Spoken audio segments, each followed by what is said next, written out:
Fala pessoal, estamos começando mais um Papo Imobiliário, o primeiro podcast imobiliário de Alagoas. E hoje temos a honra de receber nada mais, nada menos do que Luciano Barbosa. Natália, eu sei que você não queria papel, mas com uma vasta carreira, para fazer a introdução ao Luciano Barbosa, eu vou precisar do papel aqui, viu? Porque a lista é vasta. O currículo do homem Você vai... Cadê a sua fila, o tamanho? Ó, aqui. Pode pular essa parte. É rápido, vai ser rápido. Luciano Barbosa, formado em engenharia, a gente só ficou em dúvida. Alguns sites diziam pela UFPB e o site da prefeitura dizia pela UFAL. Pela UFAL. UFAL, né? Fiz graduação pela UFAL, depois eu fiz mestrado em engenharia sanitária e ambiental pela UFPB.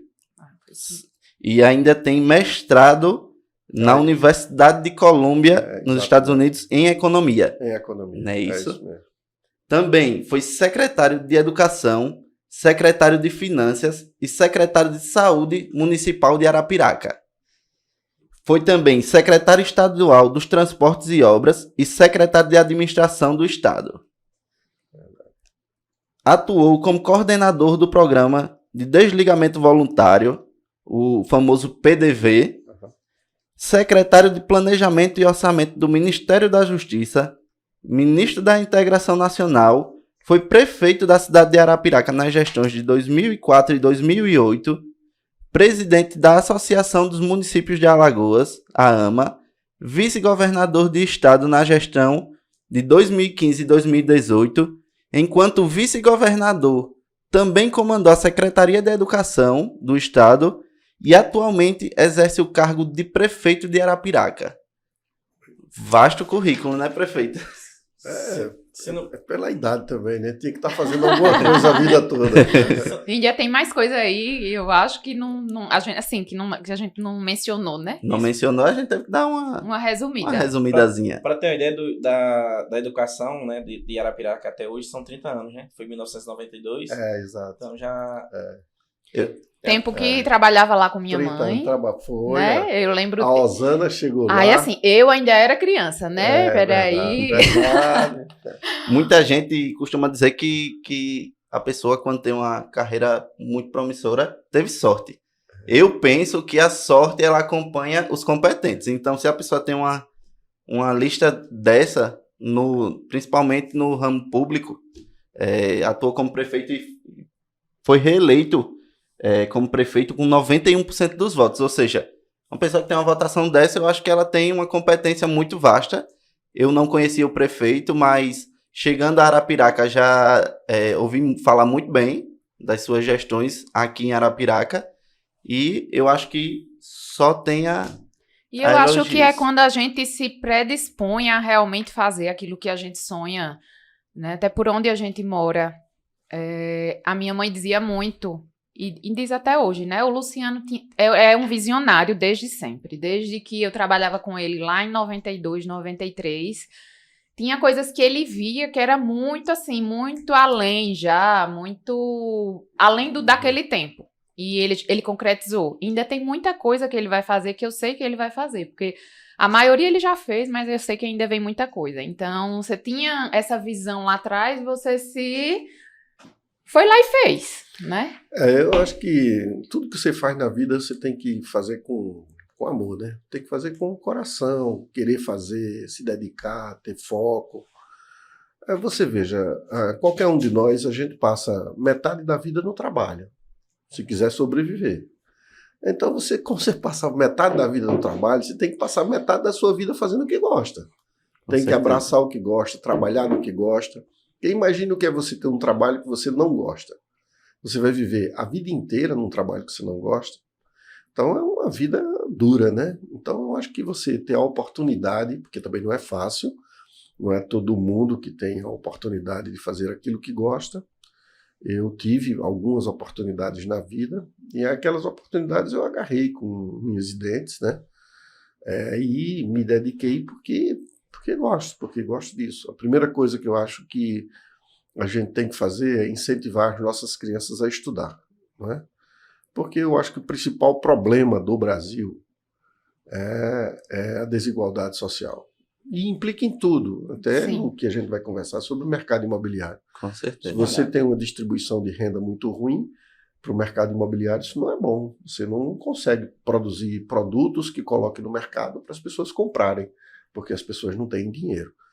Então, a única maneira de você apontar um futuro para as pessoas, que dê oportunidade para as pessoas, é através da educação. Qualificando o serviço, né? Qualificando e educando, né? Porque um dos grandes problemas é o seguinte: você oferece um curso para qualificar, mas o cara precisa ter um certo grau de educação para poder entrar no curso. Você Com certeza. Senão não consegue acompanhar o curso. Então até isso dificulta, né? Então você veja, uma pessoa analfabeta hoje, como é que eu vou transformá-lo no eletricista? Com O certeza. eletricista vai ter que ler tudo aquilo, as coisas, a planta. Então é preciso que a gente alfabetize, a gente dê o ensino fundamental, a gente tenha a educação de base para poder a gente incorporar o homem à tecnologia, à ciência e poder fazer coisas que a gente está fazendo aqui nesse momento. E a gente sabe que o senhor trabalhou muito essa questão, priorizou muito a educação, né? Com a implantação das escolas em tempo integral. Arapiraca foi a primeira cidade na sua gestão a ser implantada 10 escolas em tempo integral. As Arapiraquinhas, dentre muitos outros projetos que, se a gente for falar aqui, que não é o nosso foco, vai ficar muito extenso. Mas a gente sabe disso. E fora coisas ali nos bastidores. Por exemplo, eu conversei com a minha mãe antes de a gente vir fazer esse podcast para que ela me dissesse mais ou menos, ela tem uma visão diferente de todo mundo. Assim, ela era sua amiga pessoal. Né? E ela disse: Natália, eu devo muito da minha formação ao Luciano Barbosa, porque o Luciano acreditou, e o Luciano, naquela época que a mulher não podia viajar para se especializar, para estudar, ele viabilizou muito isso pra gente e acreditava na gente, ia na casa de cada uma, sentava na calçada e dizia: você vai fazer. E a minha mãe fez uma especialização na PUC, em Minas Gerais. Foi verdade. Incentivada por você. Com a valorização dessa, a pessoa se sente mais confiante em trabalhar, né? Mais então, tranquila. Fora tudo que tem no seu currículo, na sua biografia, mas tem essas coisas também que por trás, né? Realmente de acreditar e de fazer e de investir, de valorizar. E principalmente nesse campo, por exemplo, da educação, o profissional da educação é muito desvalorizado. E muitas vezes, assim, as pessoas acham que qualquer um pode ser professor. E que você, por exemplo, se eu já tenho científico, eu posso ser um alfabetizador. Só que as pessoas menosprezam a profissão do pedagogo, de que tem que ter competência para pegar uma criança, fazer lá aprender, compreender um texto, contextualizar, entendeu? O processo de alfabetização é um processo que exige que o profissional seja um bom profissional. Não é qualquer um que pode ser professor, por exemplo, de 1º ao 5º ano, porque acha que é o mais fácil. Não é assim, as coisas não acontecem dessa forma. Então, essa desvalorização, que não é só no campo salarial, mas é também a desvalorização de como a gente olha para o professor, de achar que qualquer um pode ser um professor, isso tem atrasado muito a educação no nosso país. Eu acho que isso vem muito de antigamente, quando se dizia a pessoa para ser professor precisava ter o curso normal. Exatamente. Né? Mas veja bem, naquela época isso era razoável. Porque aqui, não é? Então os professores eram chamados de professores leigos. Os professores leigos, eles cumpriram um papel importante. Não tinha outra mão de obra. Era aquele, ou era aquilo ou nada. Ou você lançava a mão de um professor leigo, que muitas vezes era mãe de uma pessoa, que era uma matriarca da família, e que naquela comunidade aprendeu a ler e escrever, e por aprender a ler e escrever quer passar aquilo para frente. Eu acho que essa etapa foi uma etapa muito importante na vida das pessoas naquele momento. Hoje as circunstâncias são outras. Hoje você tem uma velocidade muito grande em que as coisas acontecem. Você pega uma criança de 6 anos de idade, de classe média alta, ela sabe ler e escrever, e olha lá se ela não falar inglês. Exatamente. Entendeu? Então nós precisamos dizer assim, não, no que diz respeito à educação, não pode haver diferença de um cidadão para o outro. Nós temos que entregar uma educação de qualidade, seja quem for, até os seus 18 anos de idade. Daí por diante fica por conta da pessoa. Se a pessoa teve essas oportunidades na vida, ela vai poder entrar no mercado de trabalho em igualdade de condições. Agora, qual é a igualdade de condições que você pode exigir para uma pessoa que é extremamente vulnerável, que teve que trabalhar para poder sustentar dentro de casa, completar a renda da família, que não foi mais para a escola porque o pai disse, olha, eu preciso de você para completar a feira, etc, etc. Aí, quando completar 18 anos de idade, qual é a igualdade de condições que ele tem com o outro que nasceu em berço de ouro, teve mais acesso à educação, estudou em escolas que prepararam ele, teve... Você está entendendo? Então, há uma injustiça na largada. As pessoas nascem tão diferentes do ponto de vista do berço que ela nasce, que é preciso que o aparelho de Estado, tanto o município como o Estado, como o governo federal, se preocupe com os mais vulneráveis. A gente até tem um jargão que a gente fala, todo mundo aí está falando agora, mas que é uma verdade. Qualquer que seja o governante, ele deve governar para todos, mas ele deve governar prioritariamente para quem mais precisa. E quem mais precisa são essas pessoas. Então, a escola tem que ser uma escola de qualidade. Tem uma escola ali particular, a minha escola pública tem que ser igual ou melhor do que ela. Isso seria equidade, né? Isso seria equidade. Inclusive, eu também fiquei sabendo por ela, pela minha mãe, que o senhor tem grande responsabilidade na vinda do IFAL para aqui, para Arapiraca. É verdade. Né? Que o senhor lutou por isso, para que isso acontecesse. E o IFAL dispensa comentários da qualidade né, do ensino. Eu tive, ainda ontem no IFAL, teve uma solenidade lá. A gente está falando aqui, depois vocês podem cortar como quiser. Não, e fazer do jeito que a gente quiser. O papo tá bom, a gente vai seguindo, porque a gente não fez a introdução, depois a gente vai, grava de novo a introdução e mistura. Não tem problema não. Viu? Mas pode seguir. Nessa questão do IFAL, tudo tem uma história por trás. Porque o Brasil tem mais de 5.500 municípios. Então, lá em Brasília, quando vem qualquer coisa para Arapiraca, não é porque o cara fez uma roleta, aí deu o nome de Arapiraca, ele manda o recurso para cá. É que alguém lutou lá para poder trazer. Que as coisas não acontecem assim, num piscar de olhos. Então, o IFAL foi uma construção muito dura. Até porque, quando a gente trouxe o IFAL para Arapiraca, já existia o IFAL de Palmeira dos Índios. E eles diziam, para que botar um IFAL a 35 quilômetros de distância em Arapiraca se tem um IFAL em Palmeira dos Índios? Que eles tinham a ideia de regionalizar. E foi quando a gente disse, não, mas não é possível uma coisa dessa, até porque Arapiraca é muito maior que Palmeira e a população de Arapiraca precisa ser assistida. E foi uma conversa, um diálogo, que eles disseram, sim, mas e aí? Que prédio você tem para entregar para a gente começar? Porque ou fazia naquela hora, ou a gente perdia. Essas coisas em Brasília, quem conhece Brasília, esses programas nascem com a mesma velocidade que ele nasce, pode morrer. E naquela oportunidade eles estavam escolhendo mais alguns lugares em Alagoas para botar um novo IFAL. E Arapiraca estava sendo preterida pelo fato de ser muito próximo de Palmeira. E o ministro era o Fernando Haddad. E a gente foi no Fernando Haddad e mostrou para eles, não, você está falando... A cidade de Arapiraca tem 240 mil habitantes. A cidade de Palmeira dos Índios tem lá o seu, sei lá, na época como era, 80, sei lá. E aí, ele disse, sim, mas e aí, como é que você vai fazer? Eu tenho que implantar o curso agora. Eu tenho tantos cursos para implantar em Alagoas o mais imediatamente possível. Aí a gente disse, não, eu tenho uma escola lá. E eu vou botar dentro do Hugo Lima. Eu lembro. Aí a gente foi, inclusive fomos mal compreendidos na época, porque era como assim, surgiu o boato de que a gente queria acabar com o Hugo Lima, que o Hugo Lima não sei o quê, não sei o quê. Nós não estamos querendo acabar com nada, nós queremos dar aos estudantes uma educação de qualidade pública, com o governo federal investindo na tecnologia, como é o caso do IFAL. E o IFAL é uma escola que, além de ter nível médio, tem nível superior, doutorado, pós-doutorado, e a gente começou a construir isso, entendeu? Mas foi uma resiliência. Mas o que mais me surpreendeu foi a capacidade dos professores de aceitar. Eles aceitaram de pronto, trabalharam em condições desumanas, as condições eram as mais precárias possíveis, eu não podia, assim, da noite para o dia, dar todos os recursos que era necessário para a educação de uma escola como o IFAL, mas nós tínhamos que vencer aquele obstáculo inicial para poder conseguir recurso, construir. Tanto é que o IFAL foi inaugurado agora há pouco. Não é? A construção mesmo do IFAL ela veio agora, há pouco tempo. Então, a luta política ela é muito bonita por causa disso, porque você constrói a sua história em cima de tudo aquilo que você conseguiu fazer. entendeu? E isso só lá na frente é que você vai ver. E você não pode fazer nada pensando, não, se não conseguir, você tem que lutar para conseguir. Não, certo, deu certo. Então vamos conseguir. Então, no campo da educação, eu acho que isso foi muito bom.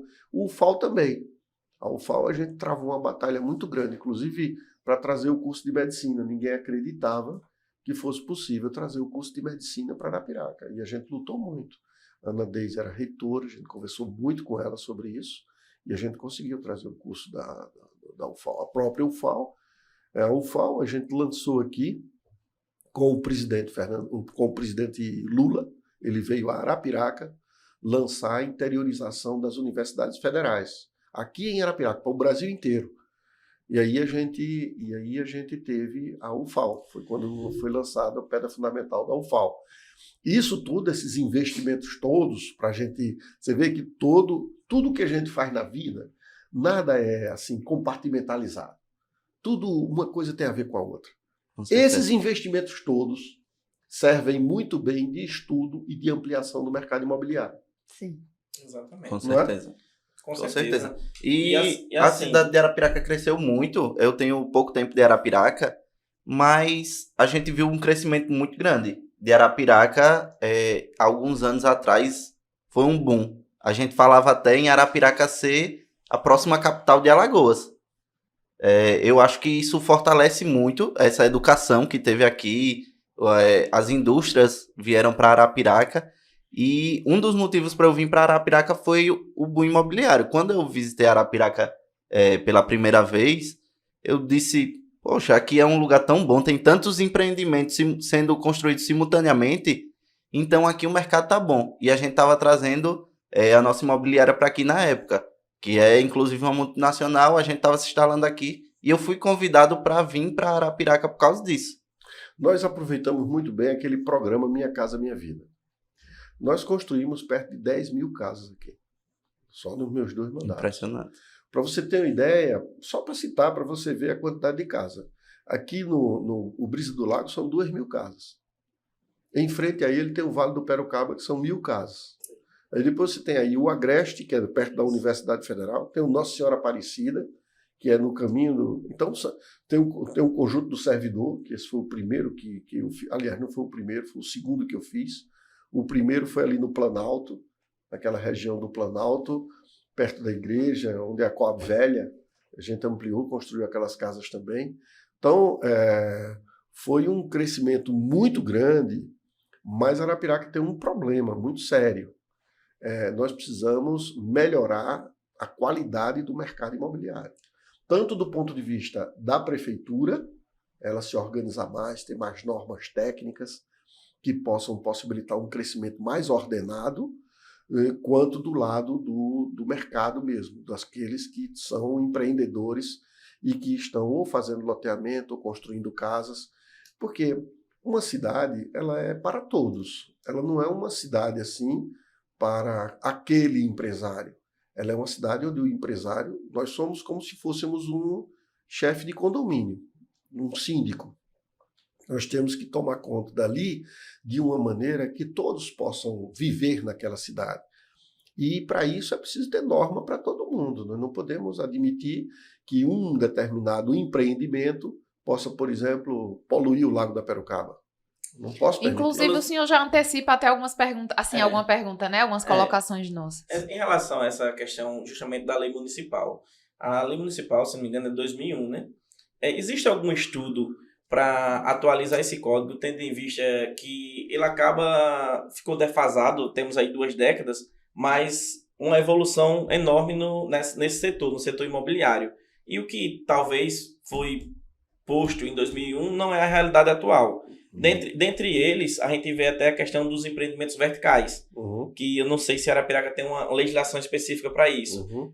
E ainda, até alguns pontos, questão de recursos, essas coisas assim. Existe algum estudo para atualizar esse código municipal? Será que a prefeitura, o quadro técnico, ele consegue dar conta, tendo em vista a quantidade de obras que hoje a Arapiraca tem? Seria o caso até de contratar alguma empresa? Podemos até contratar uma consultoria que pudesse nos ajudar nesse processo, mas já existe uma comissão trabalhando. Existe uma comissão trabalhando na normatização que vai ser transformada em lei e em decretos, entendeu? Que possa discutir algumas questões que são de mais impactantes, como a verticalização, o incentivo à verticalização, a padronização dos loteamentos, largura de rua, calçada, tipo de drenagem. Porque não adianta você entregar um loteamento que não tem infraestrutura, não tenha calçamento, não tenha drenagem, porque você até prejudica o andamento do município. E aqui se cresce muito horizontalmente, né? Arapiraca, ela vai se espalhando. O pessoal gosta de morar em casa, em Arapiraca. Mas justamente onde surge um problema. Essa questão de horizontal demanda um custo para a prefeitura muito grande. Eu não sou contra. Um crescimento desordenado, né? Eu não sou contra o crescimento na horizontal. Desde que ele tenha um padrão, ele não seja uma coisa desordenada. O que aconteceu com o mercado imobiliário é que houve uma oportunidade. Sempre que há uma oportunidade, alguém percebe essa oportunidade, em qualquer negócio.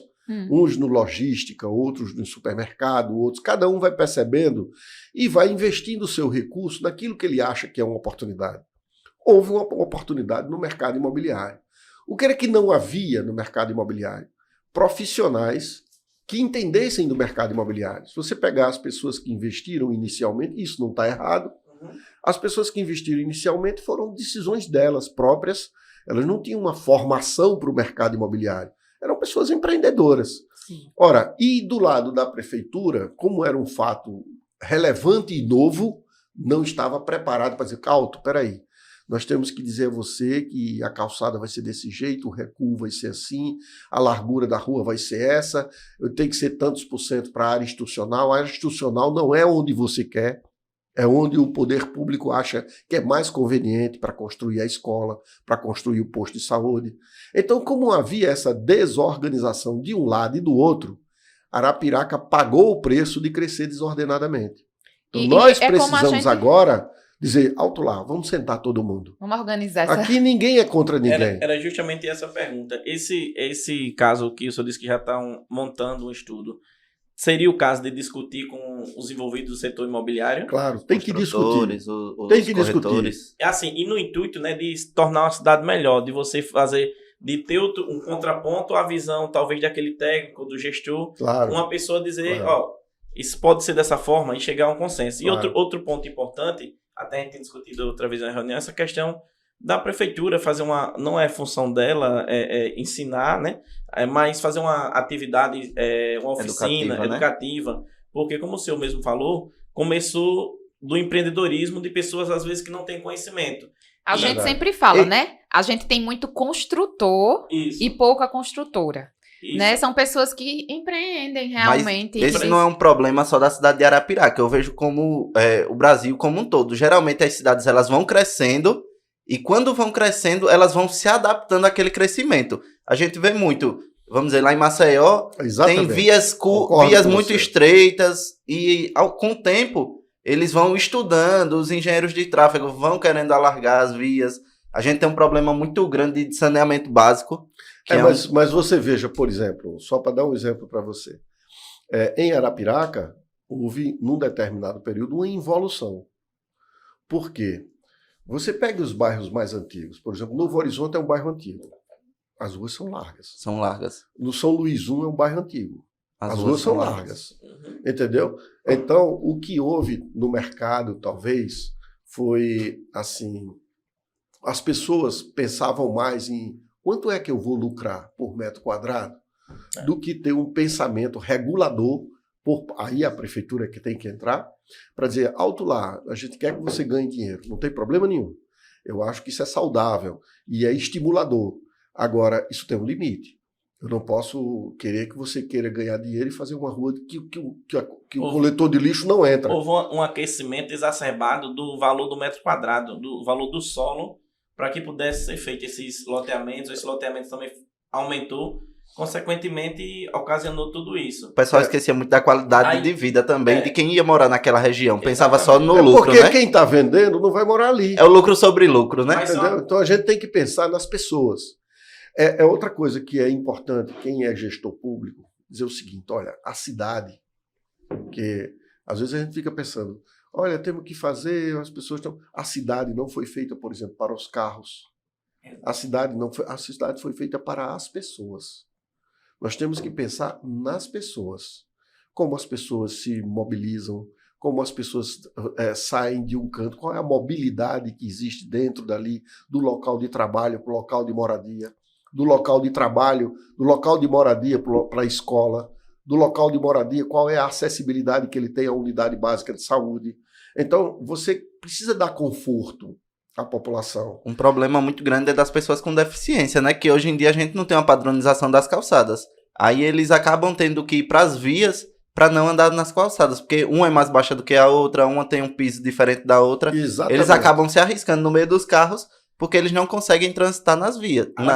Arapiraca tem um centro de reabilitação. Inclusive, eu já utilizei o serviço de centro de reabilitação. Muito bom, tem o Sereste também, saúde do trabalhador. Até na época que eu fazia faculdade, eu fiz alguns 8 períodos de enfermagem, e aqui era referência na questão da questão básica de saúde, as unidades básicas de saúde. E o pessoal da UFAL de Maceió, os professores diziam que sentiam falta disso lá, que aqui em Arapiraca os alunos eram muito... tinha muita disponibilidade de serviço e essa oferta. Aí nessa questão... Tinha meio de estágio, né? Lugares de estágio. Aqui, as unidades básicas aqui funcionavam. Era tipo... Hoje tem médico residente aqui, Isso. que é médico residente de unidade básica de saúde. Exatamente. Talvez seja o único no estado. Arapiraca, como uma saúde total, ela é referência, né? Referência a nível Nordeste nessa questão da atenção básica. Aí um dos pontos importantes que tinha era essa questão do centro de reabilitação. Aí eu sempre pensei, até aqui eu já comentei com algumas pessoas, eu disse, rapaz, se eu fosse do mundo político, eu fazia um projeto para pegar do Pichilau a ele que vai para São Sebastião para fazer uma calçada só. Passar uma linha ali, o pedreiro, a calçada é pública, pronto, vai ser essa calçada. Aqui você no máximo pode aplicar um piso. Tanto é que eu moro na esquina lá do centro de reabilitação e a gente fez uma reforma uma época e eu queria colocar uma lixeira, para colocar uma lixeira na porta. E a gente desistiu, porque passa muito deficiente na porta para ir para lá. Eu digo, não vou colocar, né? Exatamente. E a gente depende muito da topografia, né, do terreno. Agora, a gente tem tido uma preocupação, todos os projetos, inclusive a equipe técnica da SEDUMA, tem tido a preocupação de todos os projetos, principalmente logradouro público, eles sejam completamente acessíveis. Quem foi, por exemplo, para a inauguração da praça daqui da Primavera, viu que estava com acessibilidade. Quem foi para a inauguração da praça lá da Canafístula, também com acessibilidade. Quem foi para as inaugurações dos nossos postos de saúde, das escolas. Agora mesmo nós tivemos uma inauguração da Escola Domingos Lopes, tivemos uma outra que foi na Escola do Arnon de Melo, todas elas com acessibilidade. O mundo caminha para isso, né? Você tem, ou seja, tem que ser inclusivo. Todo terreno que você queira construir uma casa hoje em dia em Arapiraca, a prefeitura só aprova se tiver acessibilidade. Se tiver acessibilidade, mas não só acessibilidade. A gente tem que ver os outros itens também. Não é? Por exemplo, a gente tem alguns problemas, por exemplo, algumas pessoas querem fazer um loteamento e vai colocar iluminação pública. Aquela iluminação pública ela tem que ser padronizada. Porque se ele colocar qualquer iluminação, primeiro, sai do padrão da prefeitura. Segundo, a qualidade ele pode botar a pior possível, porque daqui a 6 meses ele já vendeu o terreno ou vendeu a casa, e aí o inquilino lá é que vai cobrar da prefeitura. É da prefeitura, né? Aí a prefeitura vai gastar, vai investir numa coisa que deveria ter sido investido corretamente. Então, acontece muito, por exemplo, drenagem e pavimentação na cidade de Arapiraca. Quando eu cheguei agora na prefeitura, eu pedi ao secretário Juan de Infraestrutura, que ele percorresse a cidade, para a gente ver quantas ruas nós tínhamos sem pavimentar. Foram 250 quilômetros. 250 quilômetros. Agora, isso é de quê? Houve um crescimento da cidade, as pessoas, ao invés de pavimentar e fazer tudo direitinho, drenagem, pavimentação, calçada, para vender o lote, não, ele botava bandeirinha, todo mundo sabe disso. Botava umas bandeirinhas, hoje em dia evoluiu mais. Mas botava uma tenda com uma bandeirinha, chegava lá para a indicação do lote, uma planta muito bonita e vendia para as pessoas. E aí, como assim? É como se você comprasse um sítio por tarefa e vendesse por metro quadrado. Mas não é isso que você tem que fazer. O produto deixou de ser sítio, passou a ser um lote urbanizado. Então, esse é o produto que você está vendendo. Para transformar de sítio em lote urbanizado, tem um investimento no meio. E é isso que faz com que esse metro quadrado do sítio seja muito menor do que o metro quadrado do lote urbanizado. Então, aquilo tem que ter um investimento por parte do investidor que deixe aquilo ali em condições de ser vendido e colocado no mercado. Porque, senão, é como se eu estivesse subsidiando os empresários. Como se o cara comprasse, fizesse lá e eu fosse fazer o que ele deveria fazer. Fazer a drenagem, fazer a pavimentação, fazer os calçamentos, colocar a iluminação pública. Então, isso não é justo. Por quê? Por que não é justo? Porque é um recurso que eu poderia estar gastando com outra coisa. Eu poderia estar fortalecendo a saúde, fortalecendo a educação, fortalecendo, melhorando a coleta de lixo, fazendo drenagem em algumas áreas que são estranguladoras, que a gente sabe que quando chove muito precisa. Então, o recurso, como todo recurso do mundo, e da gente, em particular, na nossa casa, na nossa vida, a gente aprende isso muito bem, ele é finito. Se eu gasto muito de um lado, é porque vai faltar de outro. Então, é preciso que haja uma equidade também entre o setor público e o setor privado para a gente equalizar essas coisas. O ideal seria que eles entregassem uma coisa de qualidade, já drenada, asfaltada, com iluminação de qualidade, e dali por diante a prefeitura começasse a assumir. Exatamente. Aí a gente assume e, bom, agora a manutenção é nossa. Por quê? Porque o sujeito está pagando o IPTU, o sujeito está pagando a taxa de iluminação pública. Então eu vou, mas não para fazer o investimento inicial.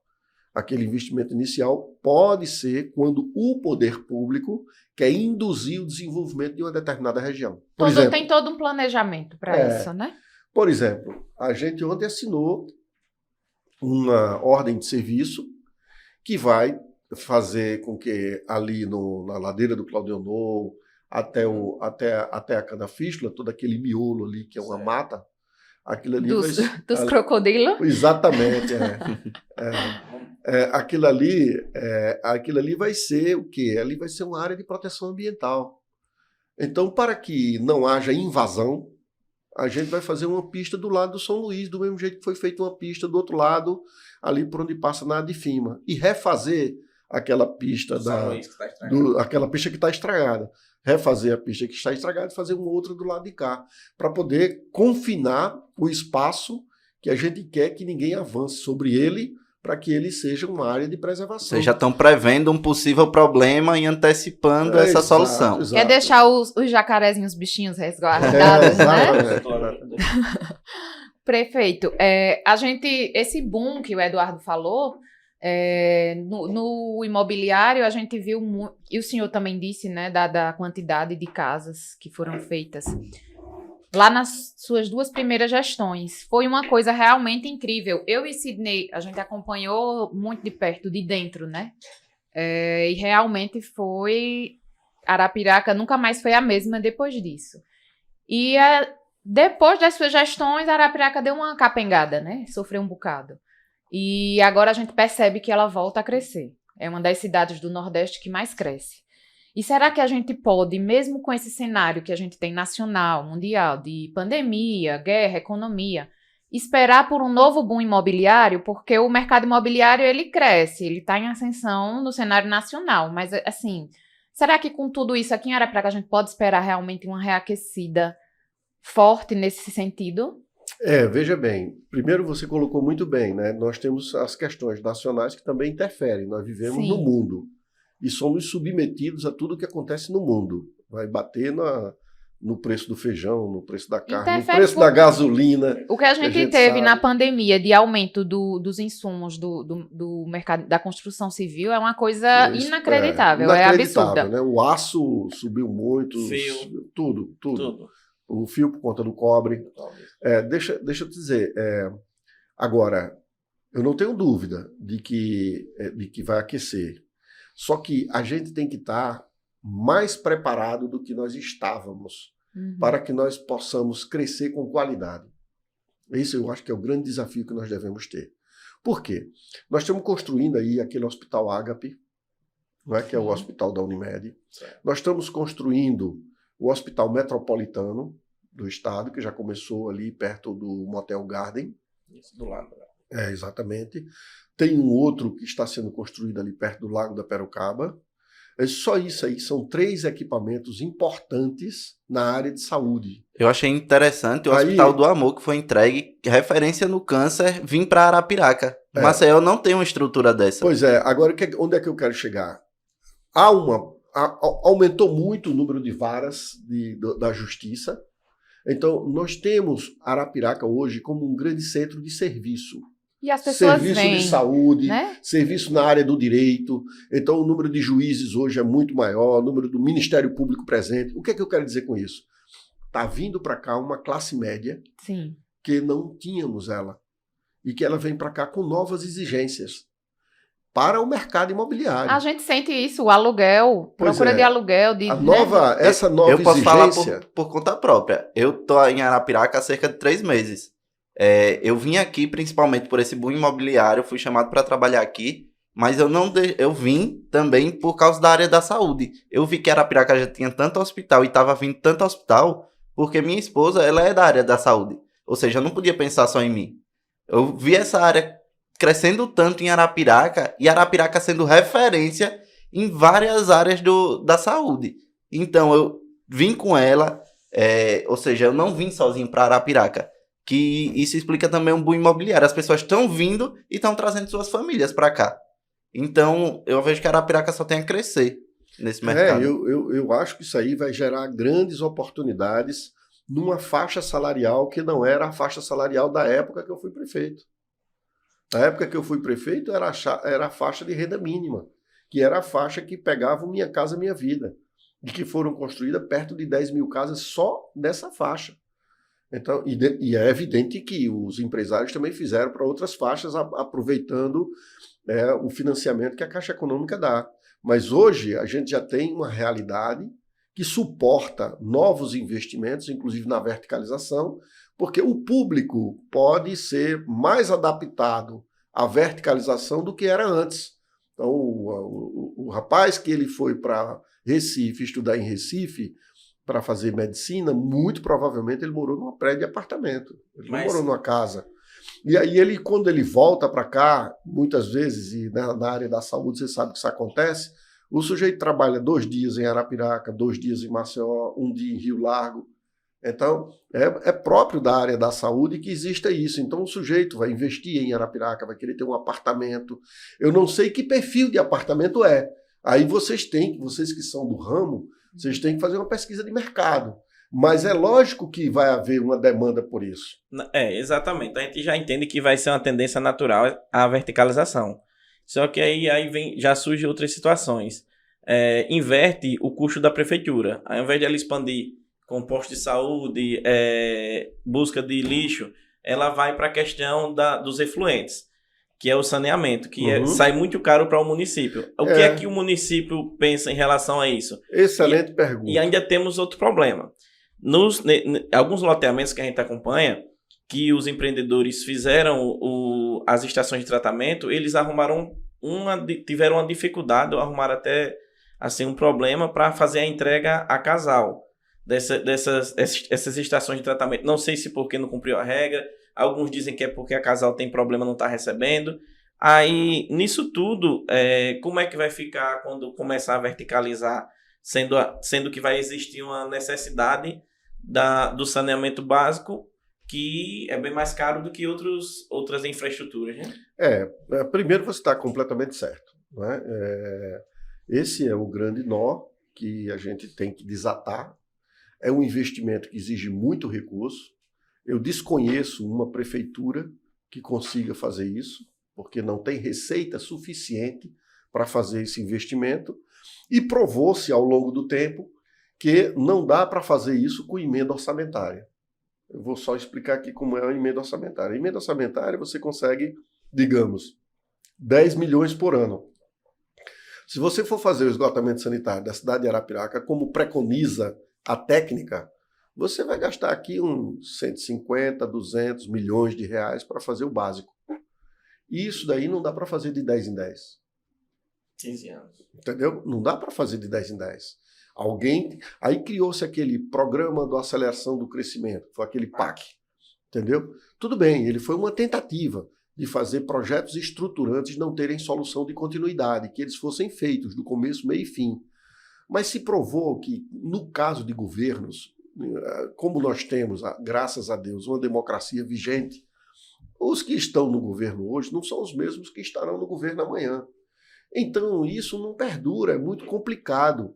O que é que pode ser feito? É o que está sendo feito agora. Eu acho que foi feita uma engenharia financeira no sentido de privatizar, de entregar, de fazer a concessão do esgotamento sanitário das cidades para que haja um investimento por parte do setor privado e ele possa, evidentemente, explorar através de uma tarifa onde haja uma agência reguladora do Estado para não deixar vir a exploração e que a gente possa ter uma vida mais saudável, com as pessoas podendo ter a cidade completamente saneada. O esgotamento sanitário ele é muito novo no Brasil, como um todo. Por quê? E principalmente no Nordeste.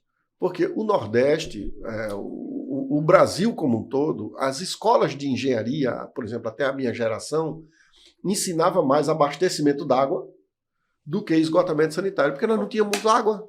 Não se luta por esgoto quando não se tem água. A primeira coisa que a pessoa quer é água. Uhum. Então isso está sendo muito resolvido agora. Eu quero crer que nesses próximos 20 anos, e está preconizado aí no Marco Legal do Saneamento até 2033, mas eu digo assim, nesses próximos 20 anos, nós teremos essas cidades todas com esgotamento sanitário, tratamento de esgoto, porque essa é a bola da vez. Porque agora chegou a hora, agora a gente vê uma mobilização, existe uma engenharia financeira própria para isso. O BNDES está muito envolvido no processo das concessões para que o setor privado possa fazer o saneamento. Se o setor privado for fazer, quanto mais veloz ele fizer, mais lucro ele vai ter. Então ele se preocupa em fazer isso daí. Eles não são bestas, né? Eles investem pensando no lucro. E em Arapiraca, no caso, nós já estamos com os estudos em curso. Acho que nós vamos ter algumas surpresas, não quero falar sobre data, mas eu acho que a gente vai ter algumas surpresas dentro do Marco Legal do Saneamento para que a gente possa fazer a concessão do saneamento de Arapiraca e dar velocidade a isso. Coisa boa. Na época que eu trabalhei na Promotoria do Urbanismo de Maceió, esse era um problema que a gente enfrentava muito, que lá a gente tinha um estudo, chegou pra gente um estudo, que apenas 28% do esgoto da capital, ele era coletado e não tratado, ele só era coletado. Exatamente. Ou seja, era um problema muito sério e lá na capital a gente vê o problema do Riacho Salgadinho, qualquer chuva que dá lá com uma quantidade maior, uma chuva torrencial, alaga tudo. Na Orla, que é um lugar turístico, que as pessoas vão lá pela beleza da Orla, ele inunda todo. Bate a água acima da canela. E assim, Arapiraca, ela tem um lençol freático alto, né? Sempre... Tem uma água de qualidade. Todo mundo fala da água de Arapiraca. Pra você conseguir água aqui, cavou, você já consegue. O cara já faz a cacimba sabendo que tem água. Eu que vim do sertão... E quem bebe água de Arapiraca não sai de Arapiraca. Já tô apaixonado por Arapiraca. Arapiraca de coração. Eu que vim do sertão, o cara fazia o poço na expectativa e nada de água. Aqui em Arapiraca, o cara faz a casa, até sem ligar a água da casal, faz uma cacimba da água. Até o senhor também, não é uma surpresa, né? Não é natural de Arapiraca. E não tinha, quem não souber, não diz. Eu nasci em Palmeira dos Índios, né? Minha mãe é de Murici, mas foi morar com o meu avô em Palmeira. Meu pai era de Cacimbinhas, mas foi morar com a minha avó e meu avô em Palmeira dos Índios. Eu nasci em Palmeira, lá na Rua das Flores, mas vim logo em seguida para Arapiraca. Então, minha vida toda foi aqui em Arapiraca. Perdeu. Né? Ver um palmeirense assim, com destaque tão grande no cenário nacional, é muito bom para mim, porque eu não sou muito presente em Palmeira, mas minha família também é de lá. Minha bisavó era parteira lá em Palmeira. Mas não pode nem dizer que ele é palmeirense, ele é arapiraquense. Era arapiraquense. Ele foi para Maceió fazer a faculdade, aí chegou lá para voltar para minha terra. Aí voltou para Arapiraca. Fiz lá e voltei para cá. Mas assim, voltando a essas questões do mercado imobiliário, um dos pontos que chama a atenção, e não só Arapiraca, né? É notório que no Brasil existem muitos loteamentos, diga-se, fechados, que são abertos, né? Diga-se abertos, que acaba sendo fechado. Fecharam os loteamentos. Ruas fechadas.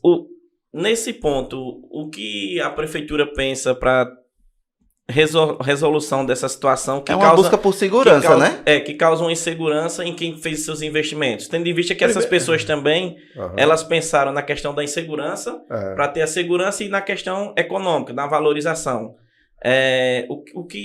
Veja bem, na minha opinião pessoal, né? Mas isso aí eu ainda vou submeter à discussão técnica internamente, inclusive com a Câmara de Vereadores. Mas a minha opinião pessoal é o seguinte, aquilo que está consolidado, que é fato, não é? E vocês que são da área do direito, assim, existe uma frase que diz assim, a lei, ela veste um fato. Ela não existiu sempre. Ela, uma determinada hora foi criada, mas foi criada pelo costume. As pessoas sentiram a necessidade de ter aquela lei. Então, o que houve foi o seguinte, havia uma insegurança muito grande, as pessoas fechavam o seu loteamento e vendiam como se fosse um condomínio fechado. Isso aconteceu com vários. Primeiro, eu sou extremamente a favor do bairro. O bairro tem vida. O loteamento fechado não tem vida. Ele é como se fosse uma asepsia social.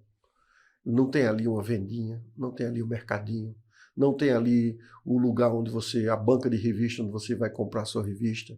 Ali não tem uma vida econômica. Você não pode pegar a sua casa e transformá-la numa clínica, ou você pegar a sua casa e transformá-la no seu escritório de advocacia. Então você limita a dizer assim, olha, aqui eu vou viver aqui, eu vou dormir aqui, vou almoçar, jantar, não sei o quê, pegar meus amigos uma hora ou outra e venho para cá, mas você não é como um bairro. Um bairro é uma dinâmica econômica, social, muito diferente. E eu acho que a cidade, ela precisa de bairro. Ela precisa do bairro Primavera, ela precisa do bairro Brasília, ela precisa do Alto do Cruzeiro, ela precisa do bairro São Luís, ela precisa de bairro. Eu quero crer que a gente volte, algum momento, a ter segurança suficiente, porque o único item que faz as pessoas preferirem o condomínio fechado a morar num bairro é o item segurança. Verdade. Eu moro há mais de 30 anos numa casa num bairro, que é ali na Minervina, junto com a ABB, pertinho da ABB, depois da ABB. Moro naquela esquina, né? Novo Horizonte. Então, eu moro num bairro. E, sinceramente, eu gosto muito de viver ali e quero viver ali. E quero crer que eu não viva momentos de insegurança que me façam ir para precisar ter um condomínio fechado. Mas, enfim, as pessoas preferem isso por enquanto. Isso é uma asepsia social. É como se você vivesse numa bolha. Verdade. Você não está vivendo com as outras pessoas. Você está ali vivendo numa bolha. E a gente já está vivendo isso pela tecnologia, por tudo, exato, né? A própria pandemia fez muito isso, da gente viver na bolha. E esse é mais um fator. Esse é um problema dos loteamentos fechados que Maceió também viveu com os edifícios. Os edifícios acabaram não dando tanta movimentação às ruas e hoje em dia a gente vê muito lá as fachadas vivas, né? Uhum. Que seriam os prédios acima das lojas. A gente bota uma loja embaixo com o prédio em cima. Isso dá uma movimentação que a pessoa acaba indo para ali para comprar alguma coisa. Mas você veja, no prédio você ainda tem, por exemplo, um prédio no máximo, que não chega a ser, um quarteirão. Uhum. Mas não chega a ser. Eu não conheço um prédio de Maceió que seja um quarteirão. Com certeza. Na verdade, num quarteirão tem 5, 6, 7 prédios. Você passa de uma fachada para outra. No condomínio fechado, você pode andar até 1 quilômetro no muro.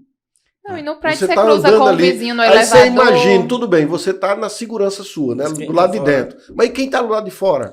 Que tem a necessidade de atravessar naquela calçada, do começo até o fim. Ainda vem a questão Qual o nível de segurança que essa pessoa tem? Ela poderia, se não fosse um condomínio fechado, ela podia entrar em qualquer rua. Você está entendendo? Uhum. Enquanto que não. E tem locais aqui em Arapiraca, por exemplo, que tem condomínio fechado de um lado da rua e condomínio fechado do outro lado da rua. Então, as duas calçadas estão confinando um muro de, sei lá... Ele tem que fazer um percurso muito maior para chegar no mesmo local. Não, e para ter uma sensação de segurança. Porque quem está do lado de fora está extremamente vulnerável. Imagine um marginal, ele vai ter muito mais facilidade de assaltar uma pessoa se ela não tem para onde sair. E quando ela entrar naquele corredor ali, daquele muro, ela não tem mais como voltar. Eu também vivenciei isso na Entendeu? promotoria de urbanismo. A gente chegou Não tinha lá... parado para pensar por esse lado ainda. Mas para que não parem, né, que Arapiraca ela é pujante e que a construção civil não pare, aí voltamos àquela questão da normatização, de colocar isso em prática, como vai ser para que o investidor, até pessoas que vêm de fora, tenha a norma para poder investir aqui, claro, e não perder tempo. Porque a segurança jurídica, né? Eu tenho um exemplo de um pessoal que eles pensavam em fazer tipo duplex, como tem em outros municípios, um condomíniozinho de duplex, só que não tinha uma normatização. Aí chega na prefeitura, está com alguns anos já, aí fez uma prévia, não, pode dar entrada, quando deu entrada, eita, não é assim, aí começou, vai, não vai, aí outro depois, não, é porque a gente não tem uma lei específica para isso, não tem a lei específica de condomínio. Aí acabou que a pessoa, o empreendedor, a empresa acabou desistindo, porque não tinha uma linha a seguir. Que a diretriz que a prefeitura dissesse, o condomínio vai ser dessa forma aqui, você tem que ler essa normativa e você tem que seguir isso. Aí por isso que é muito importante essa celeridade nessa solução de como fazer, porque é justamente isso, a prefeitura ela está para o bem comum, mas ela dá a velocidade para que isso seja feito o quanto antes, para que as pessoas possam continuar investindo e o mercado não pare, que é uma bola que gira. Que na verdade, aquilo que eu falei anteriormente, os dois lados, tanto o setor público como o setor privado, eles entraram no mercado ainda sem formação, formação profissional. Eu acho que os dois lados foram aprendendo, porque o impacto do mercado imobiliário ele foi muito grande e em curto espaço de tempo. Principalmente em Arapiraca. Não, eu estou falando de Arapiraca. Em Arapiraca isso aconteceu com muita velocidade. A gente tem outras cidades aqui centenárias que você não percebe. Você vai em Palmeira dos Índios, se não me engano tem 73 mil habitantes. Tem uma placa de 70 mil habitantes quando eu era criança, que eu passava lá. Penedo e Arapiraca são 97 anos, não é isso? 97 anos e já passou todas essas cidades. Arapiraca teve um crescimento muito grande. Eu trouxe até alguns dados que eu colhi, né? Como eu sou muito novo na cidade, eu fico muito curioso sobre essas coisas. No IBGE, em 2010 para 2020, ele calcula mais ou menos 20 mil novos habitantes em Arapiraca. Ou seja, um crescimento muito grande. Foi um crescimento de mais ou menos 8,9%. Deram quase 2 mil novos habitantes por ano.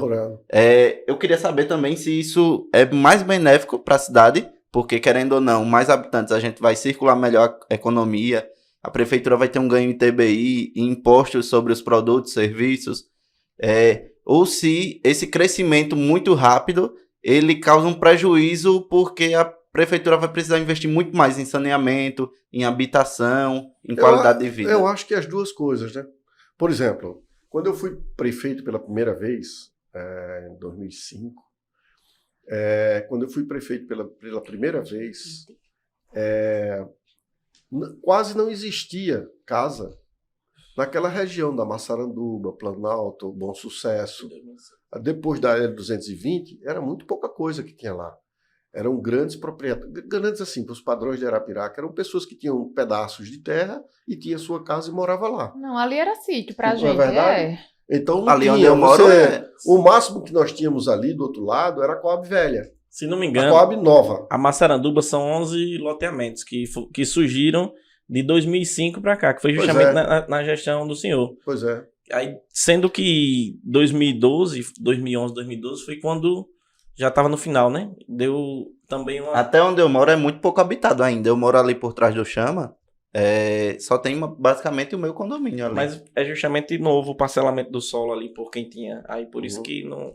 E eu acho que o preço da terra em Arapiraca impacta muito essas áreas que ainda não estão loteadas, mas que são muito próximas do centro. Então isso daí, talvez isso induza agora a verticalização. Exato. Outro ponto importante para o senhor que já militou em movimentos de classe, o Arapiraca não tinha uma associação da construção civil.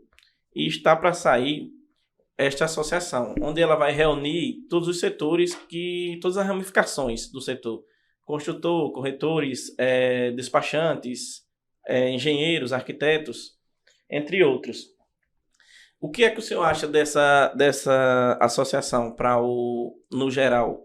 Já que ela vai representar, deixar de uma pessoa falar para uma classe representar milhares de famílias junto à prefeitura? Eu acho muito importante. Importante por quê? Porque a gente tem com quem conversar, com quem dialogar. Uma coisa é eu ter que conversar com cada empreiteiro, com cada construtor.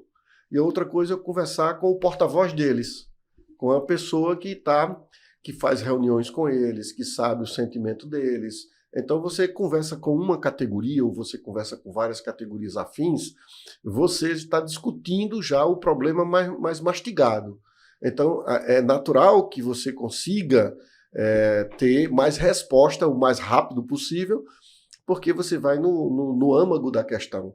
Porque ali tem uma classe ou várias classes discutindo um determinado problema. Você unifica, então, né, o locutor. É muito importante para a gente. Inclusive, a gente faz parte da associação, eu e o Sidney, e a gente está aí... Finalmente. É importante demais. Eu acho que, inclusive, vocês devem participar desse estudo que está sendo feito do mercado imobiliário em Arapiraca e das novas normas. A gente não pode fazer norma unilateralmente. Eu não posso chegar e jogar a norma no mercado, aquela que eu quero que seja. A gente tem que pactuar. Na vida você tem que buscar o consenso.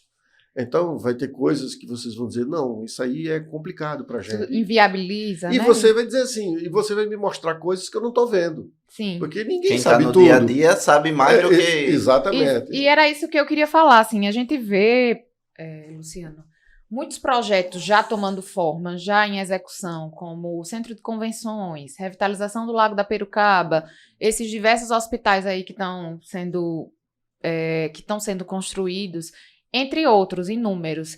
E eu queria saber se tem projetos... Eu sei que tudo isso impacta no setor imobiliário, né? De uma forma ou de outra é tudo muito interligado, como a gente já falou anteriormente. Sei. Mas eu queria saber se tem projetos direcionados para o setor imobiliário. Porque se não tiver esse projeto, a gente poderia inclusive ver isso também, né? De viabilizar projetos que possam fortalecer a classe, né? Que possam fomentar o crescimento.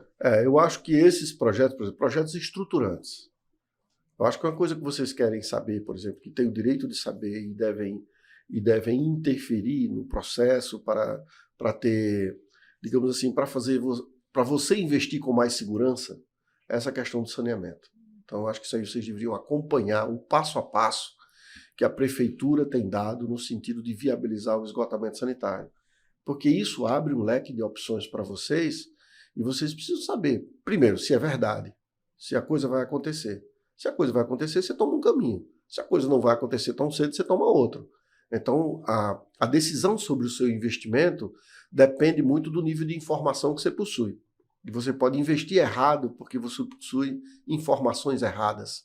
Então, é interessante que haja essa interlocução. E aí eu acho que essa categoria, essa união de vocês em torno de uma instituição, de uma entidade, é importante, porque vocês vão poder disseminar para todas as categorias envolvidas as informações corretas do que deve acontecer nos próximos anos no município de Arapiraca. Isso é importante. E assim, a ideia é pleitear o que é melhor para todos. Não é a questão só da associação, vou defender só a minha classe. Não, o melhor para o município, o melhor para o cidadão, o melhor para a gente. Porque apesar de não ser arapiraquense, eu sou natural de Palmeiras, mas sempre morei em Igacei. Na zona rural. Mas eu me sinto arapiraquense. Eu quero chegar e ter orgulho, mais ainda de chegar e dizer, Arapiraca é assim, Arapiraca é dessa forma, de ser exemplo para o estado, para o Nordeste, para o país. E lógico que nós também vamos ter coisas que a gente não vai poder abrir mão, porque são coisas que defendem o interesse da sociedade. Por exemplo, o sujeito querer fazer um loteamento em cima de um curso d'água. Não posso deixar. Justamente. Não é? Porque ali é o caminho da água, não adianta. Ali é o caminho da água. E nós temos que preservar. É importante para todo mundo. É importante para todo mundo que a gente preserve nascente, que a gente preserve o meio ambiente, que a gente deixe, por exemplo, por que não há inundação na acepção da palavra, como tem em várias cidades aqui no município de Arapiraca? Porque a gente protegeu, desde quanto possa, a calha do Riacho Piauí. Se aquela calha do Riacho Piauí não fosse protegida, não tivesse o César Cunha, não tivesse o João Paulo II, não tivesse o mercado do artesanato, não tivesse o Bosque das Arapiracas. Aquela área plantada do Bosque das Arapiracas, na verdade, é uma bacia retentora de água. Na hora que chove muito, que a água vai para ali, ela tem tempo para escoar pelo canal. Inclusive, eu sou corredora de rua, e a gente sempre, quando termina a corrida, a gente vai tirar foto, registrar a foto da turma, né? E teve uma vez que eu fui tirar foto ali no meio. A gente vai para perto das árvores tirar foto, e eu fiquei totalmente brejado lá. Exatamente. O tênis afundou, eu tive que tirar o tênis e sair descalça, porque eu digo, menino, que coisa é. Mas ali tem uma finalidade, além de estética, do ponto de vista de você ter uma arborização no centro da cidade, poucas cidades possuem essa bacia que atravessa a cidade, que é a bacia do Riacho Piauí. E isso daí a gente tem que preservar. Então, no meu primeiro mandato, no segundo mandato e nesse terceiro mandato, a gente está fazendo isso. Essa intervenção que começou, que a gente assinou o contrato ontem, começa segunda-feira a obra. Entendeu? Essa intervenção é uma intervenção de proteção de um riacho que ele dá vida para a cidade. Então, se aquilo ali não acontecer, vai haver invasão. Como, por exemplo, o Bosque das Arapiracas era todo invadido. A gente teve que indenizar ali 8 quadras. Ali era o famoso caboge, a carvoaria. Ali teve que tirar todas aquelas casas de lá, construímos novas casas, indenizamos as pessoas e as pessoas agora podem usar aquilo dali como um patrimônio comum. É o problema que Maceió vive no Vergel do Lago. Que tem que indenizar muitas casas. Maceió vive isso na Pajuçara. Também. Tem prédio ali que quando chove a água entra no subsolo. Existe a ideia da prefeitura interligar essa parte que vai começar a obra com o bosque e, consequentemente, com a rodovia? Exatamente. A ideia é começar ali daquele trevo da Canafiz. Quando eu fiz eu inaugurei aquela pista marginal do Riacho Piauí no último dia do meu mandato, no dia 31 de dezembro de 2012. No dia 1º a Célia assumiu. Então, no 31, por quê? Se eu tivesse tido tempo, eu teria feito essa que eu vou começar agora, eu teria feito aquela época. Porque eu queria delimitar. Eu queria deixar que ninguém invadisse aquela área, aquela região. Por isso que eu fiz logo de um lado. Porque vocês vejam que depois que foi feita, ninguém invadiu aquele lado de lá. O lado de cá, as pessoas vão encostando no riacho. Por quê? Porque não tem uma pista dizendo alto lá. É como, por exemplo, aquela pista da Ponta Verde, Pajuçara e Jatiuca. Se não houvesse aquela pista dali, os prédios estavam na beira da praia. Entendeu? É como tem lá para Ipioca. Guaxuma, né? Guaxuma. Então, veja bem, existem intervenções urbanas que são feitas, que são sinalizações para que o mercado imobiliário diga, eu só vou até aqui. Passou daqui nada.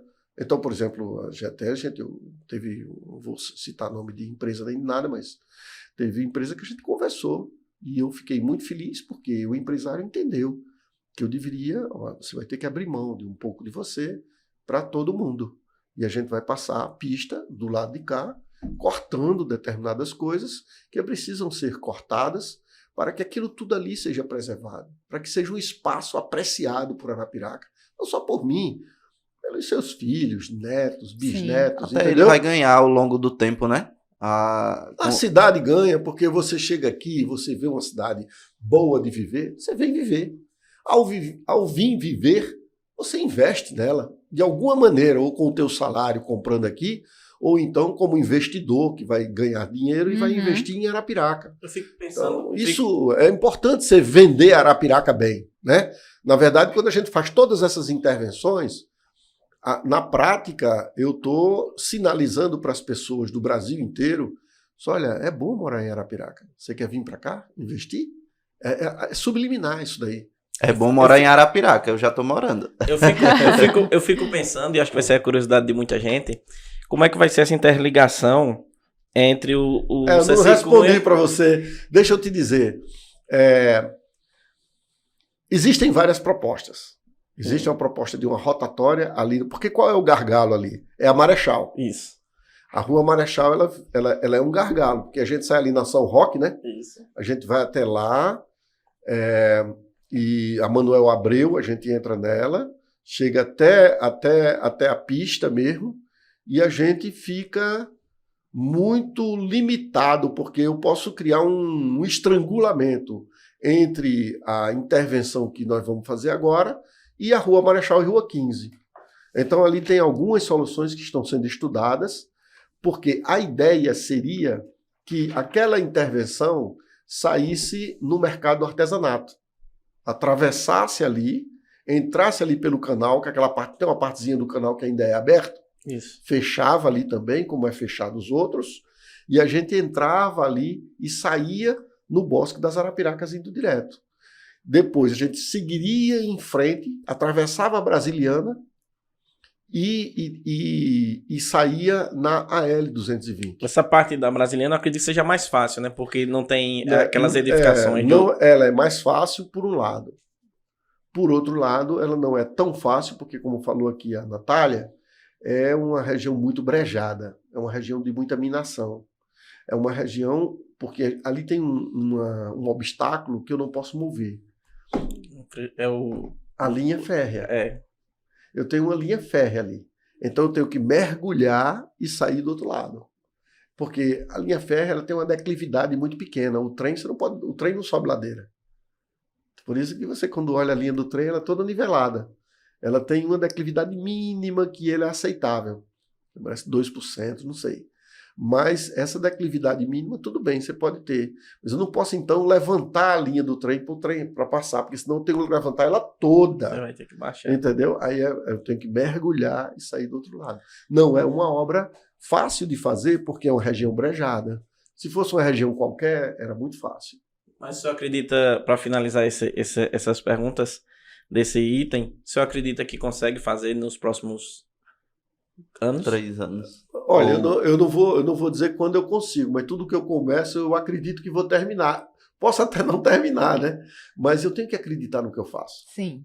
Eu não posso desistir de um sonho, desistir da vontade de fazer, porque eu posso ter a dúvida de não fazer. Inclusive, me submeto à crítica. Por quê? Porque eu posso sonhar, não realizar, verbalizar isso publicamente e as pessoas dizem, cadê? Você disse que ia fazer e não fez? Como se fosse muito fácil fazer, né? Mas eu quero fazer. Eu vou lutar para fazer. Por falar em sonho, prefeito, você tem uma carreira muito ampla na vida pública e tem algum sonho que o senhor ainda não concretizou? Assim, isso é uma coisa que não me vem nunca na cabeça. Por exemplo, algumas pessoas chegam para mim, poxa, rapaz, você agora era para o mês estar assumindo o governo do estado, você era o vice-governador. Essas coisas não me impactam. Eu não tenho essa vaidade de querer esse cargo tal ou cargo qual. O que eu gosto eu estou nesse cargo, o que é que eu posso fazer de melhor de mim? Eu vou dar o melhor que eu tiver, na onde eu estiver. Você se prepara para o que você assumir e fazer bem, né? Exatamente. E eu tenho, assim, eu falo isso, mas é verdade mesmo, é de dentro de mim, e quem me conhece sabe isso, eu amo Arapiraca. Eu gosto de Arapiraca. Eu gosto do que faço e eu gosto de Arapiraca. Eu não me sinto prefeito de outra cidade, como tem pessoas que saem de uma cidade para outra, vai ser prefeito na outra e tal. Eu me sinto muito bem aqui. E por isso que também eu nunca parei para pensar, poxa, eu poderia nesse instante e ser governador do estado, com direito a ser candidato a governador, podendo ganhar e passar 5 anos como governador do estado, 1 ano como tampão e 4 anos eleito. Nunca parei para pensar nisso. Por quê? Porque eu me sinto muito bem aqui. Não existe um cargo para mim que seja talvez mais importante do que o de ser prefeito de Arapiraca. Eu digo isso assim, com a, digamos assim, com a desenvoltura de quem já está no 3º mandato, que não é um neófito, não é uma pessoa que está, sabe, deslumbrado com o cargo. Uhum. Eu nunca tive isso. Se você pensasse nisso, você não tinha até deixado de ser vice-governador para vir para prefeito, porque Exato. A certeza de que o Renan não ia continuar, ele não podia se reeleger. Exatamente. Né? Exatamente. Então não foi por vaidade, foi por amor mesmo, então Arapiraca. Sobre a sua vida pessoal, eu queria saber desses trabalhos que você já realizou, qual foi o mais desafiador, que você se sentiu mais desafiado em exercer? Eu não diria assim o trabalho, eu diria assim o problema. O problema que eu acho que toda pessoa pública e até as pessoas devem se preocupar com a desigualdade social. Então, tudo que você puder fazer para diminuir a desigualdade social é bom para o país. E isso não é um problema social só. Isso é um problema econômico. Não existe economia forte com o povo pobre. E nós temos assim, a esmagadora maioria do povo brasileiro pobre, uma concentração de renda muito grande, que não viabiliza economicamente o Brasil. Nós precisamos distribuir mais riqueza, distribuir mais renda. E só existe um caminho seguro, forte, para que essa distribuição de renda aconteça. É através da educação. Entendeu? A educação, ela gera novas oportunidades. Não é só você gerar emprego. Eu vou gerar emprego, mas se as pessoas não estiverem qualificadas, que tipo de emprego você pode gerar na zona da mata que não seja corta-cana? Então, você tem que elevar o padrão. Você tem que, e só eleva o padrão com a educação. Porque a educação leva a inovação, a ciência e tecnologia, que é o que nós estamos fazendo aqui nesse instante, por exemplo. Quem imaginava 10 anos atrás fazer podcast? Mas isso é tecnologia. Passar um conteúdo de qualidade, avançou, né? Tecnologia avançou, entendeu? Aí possibilita isso, mas possibilita para quem? Para quem tem educação. Porque o nível do sarrafo vai aumentando. Então você vai aumentando o nível do sarrafo e você tem que estar mais preparado. Então eu acho que o Brasil precisa apostar na educação. Isso aconteceu no século XVIII na Europa. A Revolução Francesa, ela acelerou o processo educacional. Foi quando teve a educação em massa. Na Inglaterra, com a Revolução Industrial, houve a necessidade de sair do analfabetismo para poder administrar as fábricas, para poder o tecelão trabalhar, para poder as pessoas produzirem, sair da lã do carneiro até o tecido.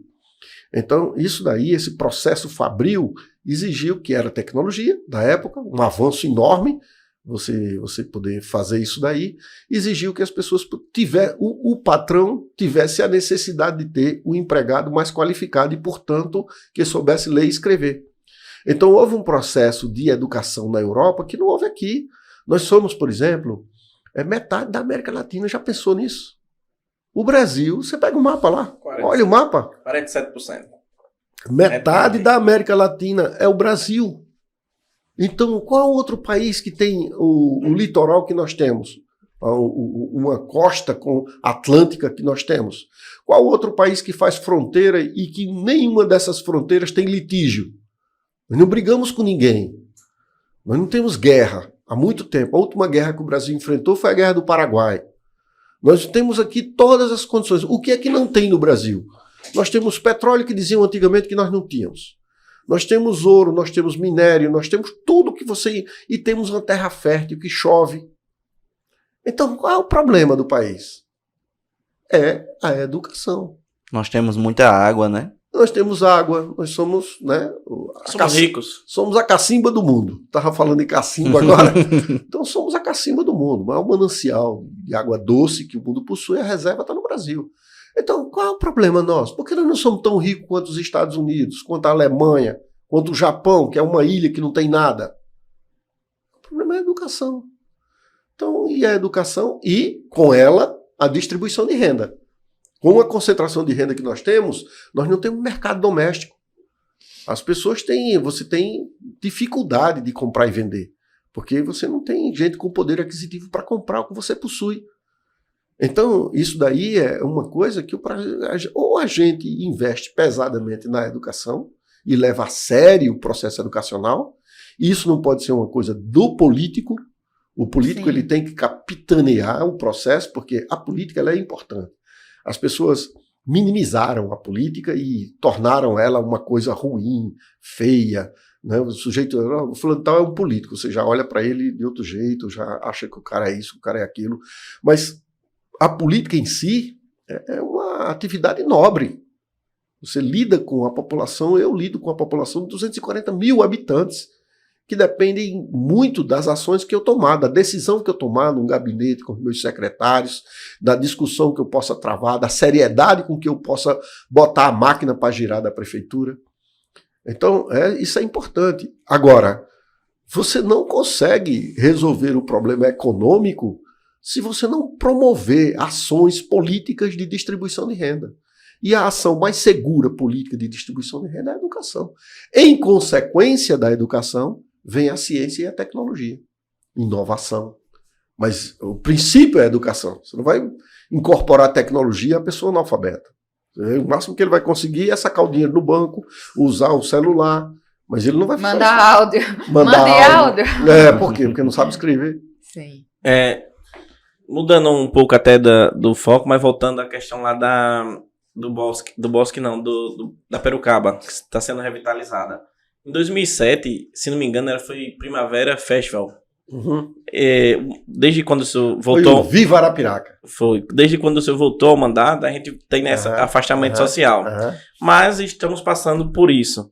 O senhor pensa em fazer algo parecido para trazer pessoas de fora, trazer bandas para que incentivar a cultura arapiraquense, os envolvidos nesse mercado? Não, eu vou fazer. Vamos voltar com o São João e vamos voltar com o Viva Arapiraca. Essas atividades, elas são importantes. Elas são importantes para trazer pessoas para cá. Como você veio, se encantou com Arapiraca e disse, eu quero morar aqui. Então, nós precisamos de pessoas que queiram vir para cá. E segundo, porque tem um poeta que diz que a vida não é só trabalho, a vida também é diversão e arte, né? Que a gente não vive só para comer. A gente precisa muito de cultura, né? Entendeu? Então, é preciso que você proporcione isso. E proporcione numa escala que seja uma escala legal, que você tem bons músicos no Brasil, bons artistas em Arapiraca, entendeu? Nós estamos terminando o centro de convenções, não, ainda vai levar algum tempo. Mas aquele centro de convenções vai ser um ponto de convergência de grandes atividades nacionais, inclusive de feiras de negócio que possa vir para cá, muito importante, para poder fomentar o desenvolvimento, a gente vender a nossa terra, as pessoas conhecerem. Então, a gente fez o Viva Arapiraca, a garotada gostava, a juventude gostou, porque, sem querer criticar ninguém, mas nós temos hoje uma quantidade de música que não é razoável. Não é que o nível dela não agrega nada. É sofrível. Não né? agrega. Mas isso não quer dizer que não tenha boa arte. Nós temos muito boa arte, só que essa não está aparecendo. Então, que tal fazer como Garanhuns faz? Que tem o Festival Gonzaguinha. Mar Vermelho. Aliás, Festival Dominguinhos. Era o que eu ia chegar. Você tem Mar Vermelho. Então nós precisamos ter um calendário cultural anual. Sim. Falta um pouco de incentivo, né? Para esses artistas de uma qualidade musical muito boa. Mas cabe a gente selecionar. E é saúde mental, né? Saúde mental. Acho que vivemos aí um tempão aí, né? Todo mundo confinado, precisamos sair, abraçar o próximo. Quem não saiu melhor dessa pandemia não tem mais jeito, né? Desde que a saúde permita, né? Desde que as condições sanitárias... E dessa forma, além de movimentar a economia naquele momento, dá a oportunidade de outras pessoas conhecer Arapiraca e se apaixonar por Arapiraca. E volta aquele ciclo, né? A morar, investir. É verdade. Então, tudo movimenta o mercado imobiliário, né? Foi um dos pontos que, apesar, talvez não... Envolve também, né? Que vai ter o cara da construção lá a empresa que vai tudo muito interligado. Né? Todo mundo participa do processo, né? Isso, além de também economicamente ficar muita coisa aqui. A lojinha que vende mais roupa, né? A gente dá oportunidade também aos artistas da terra. Sim. Quer dizer, não subir ninguém do palco de fora sem antes ter uma banda municipal cantando, pô. Tem que ir lá, tem que dar espaço. Nós temos bons artistas aqui. Eu me surpreendo com a qualidade de arte em todo canto, na música, artes plásticas, artes cênicas. Nós temos aqui pessoas que podem brilhar. O brasileiro tem um potencial artístico muito grande. E hoje nós temos, assim, além de tudo isso, nós temos hoje estrutura. Porque antes nós não tínhamos. Mas a gente fez, por exemplo, ali na Praça da Prefeitura, nós fizemos o Museu Zezito Guedes, que pode servir de ponto de apresentação de muita coisa. Nós fizemos a tenda da Prefeitura, da Praça da Prefeitura, que tem atividades culturais. Pensa em Garanhuns, nós temos hoje mais espaço do que Garanhuns. Pô. Nós temos a tenda do Mercado do Artesanato, nós temos o Teatro do SESI, nós temos o Teatro do SENAC, nós temos o Teatro do Planetário, nós temos agora, terminando o Centro de Convenções, nós temos o lago... Isso, né, Eduardo? Preciso de guias turísticos. Nós temos o Lago da Perucaba. O Lago da Perucaba, você faz ali um show organizado, das 50 mil pessoas, sem uma empurrar a outra. Você já assiste, quem está aqui já assistiu. A gente trouxe para cá Capital Inicial, a gente trouxe aquele pessoal ali do JQuest também, entendeu? Trouxemos muita gente para cá e eles ficaram... Barão Vermelho? Barão Vermelho não, mas teve... Skank. Foi Skank, isso. Mas o Skank fez um show aqui que eles mesmos colocam como um dos grandes shows que eles fizeram.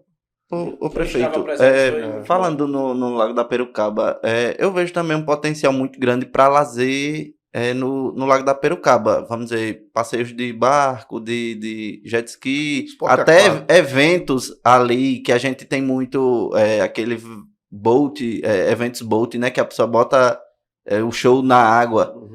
Você vê alguma possibilidade de adequar, normatizar? É assim, desde que a gente preserve aquele lago. Desde que não caia uma gota de esgoto naquele lago. Eu acho que a grande tarefa da gente ali é preservar o Lago da Perucaba. Um grande problema é a educação das pessoas estarem no evento e jogando lixo na água. Mas não só isso. As casas que se constroem, elas não podem jogar o esgoto no córrego do Riacho Piauí. Na calha do Riacho Piauí. Porque aquele lago ali, o buraco é bem mais embaixo, né? Mas então, vai dar certo. Então, o que é que tem? A gente já encomendou um projeto para a proteção de todo o lago. Para que todo tipo de esgoto que vá chegando lá, ele caia no que a gente chama de interceptor. É uma tubulação de esgoto que ele impede que o esgoto caia no corpo d'água. Eu tive ciência desse projeto. Pronto.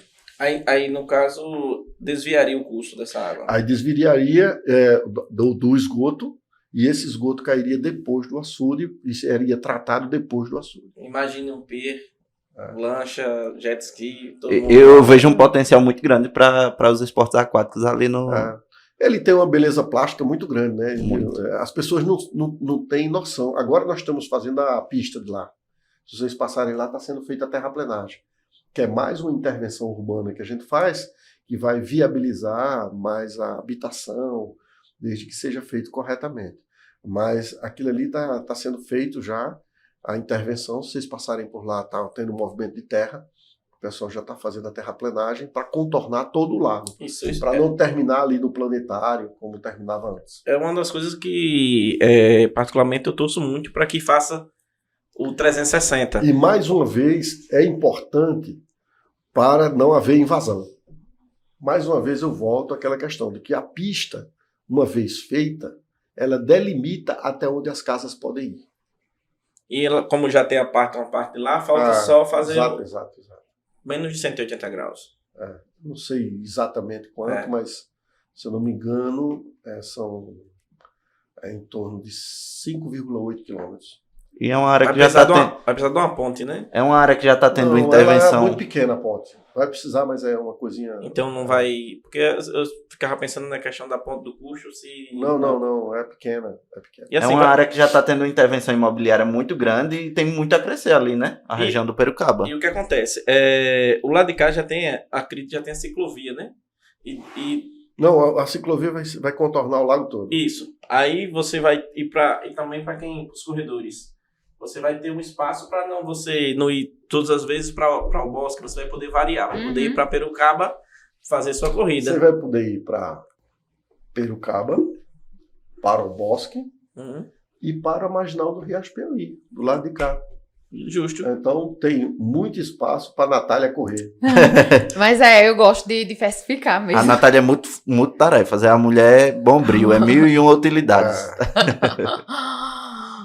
E é isso, né? Luciano? Vamos perguntar, né, se o que é que o senhor tem gostaria de falar, que sentiu falta. Você falou uma vez uma pergunta. O que se você fosse se entrevistar, o que você gostaria de ser perguntado? Eu acho que vocês perguntaram tudo. É um povo aqui que fala pouco. Perguntar. Vocês foram bem demais. Eu quero parabenizar o trabalho de vocês. Chame mais gente para cá. Iremos chamar. O senhor é nosso convidado número 1, só para constar aqui. A gente quis abrir com o pé direito. Obrigado pela deferência toda especial. E assim, Mas dando continuidade, fique à vontade para as considerações finais, que se eu desejo falar alguma coisa que... Fique à vontade. Eu quero só agradecer a oportunidade que vocês me deram de falar com vocês, conversar um pouco com vocês, ouvir vocês, saber das ideias de vocês. Vocês vivem no dia a dia do mercado imobiliário e a gente precisa estar ouvindo a população. Agradecer também pela felicidade de eu ver essas coisas acontecerem em Arapiraca, de você ter um podcast feito por jovens que se preocupam com os problemas da cidade. Eu acho que isso é muito importante, né? E colocar a prefeitura à disposição de vocês. Não preciso nem dizer, mas coloca a prefeitura não só à disposição de vocês, mas a qualquer pessoa que queira uma informação para poder fazer investimentos em Arapiraca ou qualquer outro problema que tenha. Eu sou servidor público. E assim, da nossa parte, ficamos muito felizes com a vinda do senhor, principalmente porque já é algo notório essa acessibilidade que o senhor tem com a população, né? Nós, como cidadãos arapiraquenses, como qualquer outro, consegue ter o acesso e a comunicação para passar a informação e para ter uma conversa com o senhor, que às vezes poderia outros gestores não ter essa facilidade. Não tem, né? Não tem. Muitos gestores não têm. Ele tem uma disponibilidade... Esse trato em ouvir a população. Aí inacreditável. Isso nos deixa muito felizes, e principalmente porque, pela história do que já fez por Arapiraca, a quantidade de obras, se a gente observar o que foi feito nos primeiros 8 anos e o que a gente espera que aconteça, e estamos na torcida para que cada vez mais aconteça de uma forma que seja bom para Arapiraca. E bom para Arapiraca é bom para todos. E é isso, Luciano. Eu queria agradecer do fundo do coração, né? Como o Sidney disse, a gente está feliz demais em poder ter tido o senhor hoje com a gente, você aqui hoje com a gente, no nosso primeiro episódio oficial, que a gente teve só um piloto introdutório, e agradecer pela sua disponibilidade, pela sua acessibilidade, pela sua gentileza, sua simplicidade, né? Com esse vasto currículo aí, mestre duplamente, mas a gente enxerga em você uma pessoa muito simples, muito humana, muito acessível, e eu creio que o caminho é esse, também o segredo aí do sucesso, né? E eu sei que a gente pode contar com você, e você também pode contar com a gente, né? Eu acho que a escala aí é um pouquinho desigual, mas a gente também está à disposição. E que seja que tenham outros momentos como esse, que venham muitos projetos que a gente possa agregar aí para a nossa cidade e para o nosso estado, né? Juntos, caminharmos juntos. Vai agregado. Eu, como novo arapiraquense, né, não conhecia ainda o seu trabalho, mas saiba desde já que tem um fã. Gostei muito do nosso papo. Foi um papo... Foi muito agradável. Muito agradável, muito um papo bem transparente que vai levar para as pessoas um conteúdo de muita qualidade. E a gente está tentando levar Arapiraca para o mundo. Superou nossas expectativas hoje, eu creio que superou. A gente estava muito nervoso, eu acho, né? Quando ele chegou, eu digo, meu Deus, o homem chegou. O primeiro entrevistado do nosso podcast, o prefeito de Arapiraca, eu já estava nervoso quando falaram que ia ser ele. E assim, falando por mim, né, eu sou matuto, né, do sítio. Sim. Aí chegar aqui... Matuto desenrolado da Primeiro, podcast, não sabia nem o que é podcast. E tá na figura do prefeito da cidade que eu tanto gosto. É uma honra pra gente. Eu queria que o prefeito passasse como a gente encontra ele, como a gente sabe dos seus projetos, suas redes sociais, como a gente pode lhe seguir. Rapaz, eu tenho aí o Instagram, eu tenho o WhatsApp, meu número é 99674. Não faça isso. 7974. Não, todo mundo sabe meu número, não sei quem é que não sabe. Então... Porque até no Instagram tem, parece, o meu número, eu não sabia que tinha, não. Aí, onde foi que você conseguiu? No Instagram. Então tá bom. Então sigam o Instagram do prefeito, para vocês acompanharem os próximos projetos. Sigam o Instagram da Natália, que é... Qual é seu Instagram? Natália Borges, com 2 S no final. O Sidney Calisto. Sidney Calisto. E o meu é Eduardo Albuquerque Imóveis. Siga também o nosso Instagram, Papo Imobiliário, e se inscreve aqui no canal, porque se você não se inscrever e clicar no sininho, você não vai saber dos próximos episódios. Como diz meus sobrinhos, né? Se inscreva, ativa os sininhos. Dá um like. Dá o like, deixa o seu like, pra a gente saber que você gostou desse programa e pra gente saber que a gente tá indo no caminho certo. Então, o podcast já evoluiu mais que o Instagram, né? Porque eu ia falar curtir. Aí no podcast é like? Like Não, no YouTube. no YouTube. Ah, o YouTube é like. O YouTube é like. Like e assinar o sininho que ele recebe todas as notificações. Quando tiver Pessoal, ativa o sino e dá um dá o like. e se inscreve. Se inscreve. Então é isso aí, pessoal. Estamos encerrando Aguardem, aqui. tchau, tchau. E vem muita coisa boa ainda por aí. A gente já começou aqui com o pé direito. Aguardem. E fiquem ligados. Tchau, pessoal. Tchau, Tchau, pessoal. Até mais. Agora vamos pegar um coisa pra sair a thumb do Mas aí você programa. explica o que é o... É uma fotinha pra gente botar no programa. Ah, pronto. Que aí o William tira um print Mas daí. qual o nome pra gente aprender? A Tumblr. E? Depois você faz Tumblr. aquele office, como é? Eu não sabia não dessa. Tumblr.